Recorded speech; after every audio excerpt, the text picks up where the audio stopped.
সম্মানিত দর্শক, আজকে আমাদের মাম্মাম দোলমা তৈরি করে খাওয়াবে আপনাদেরকে। দেখুন, এটা রোমানিয়ান অত্যন্ত ভালো একটা ট্র্যাডিশনাল ফুড। এখানে মাংসের কিমা আছে, মাংসের কিমার সাথে বিভিন্ন মশলা, ধনেপাতা, কাঁচামরিচ এবং এর সাথে রাইস দিছে, গাজর আছে সাথে, সব কিছু দিয়ে পেঁয়াজ কুচি দিয়ে এটাকে ম্যারিনেশন করে রেখেছি। এখন ক্যাপসিকামগুলোকে মামা কেটে এটাকে সাইজ করতেছে।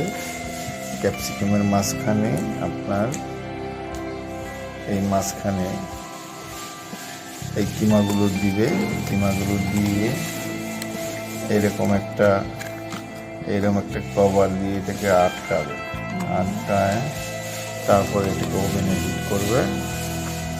আমাদের মাম্মা অনেক ভালো রান্না করে, খুব ভালো একজন রাঁধুনি, রোমানিয়ান। দেখুন বন্ধুরা, আজকে রোমানিয়ার একটি ট্র্যাডিশনাল ফুড মাম্মাম তৈরি করে আপনাদেরকে খাওয়াবে। খুবই সুস্বাদু এবং ডেলিশিয়াস, অত্যন্ত ভেরি ভেরি টেস্টি।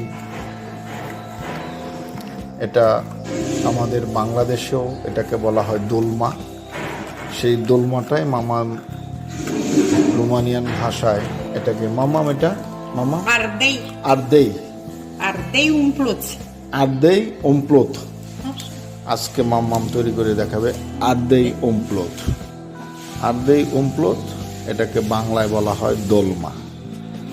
ঠিক আছে, তো বন্ধুরা, আমাদের মাম্মামের জন্য একটু দোয়া করবেন এবং একটি লাইক, শেয়ার, কমেন্টস করবেন।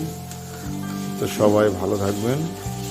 আজকে মাম্মাম আমাদেরকে খাওয়াবে দোলমা, রোমানিয়া একটি ট্র্যাডিশনাল ফুড দোলমা। মাম্মা থ্যাংক ইউ, সবাইকে ধন্যবাদ।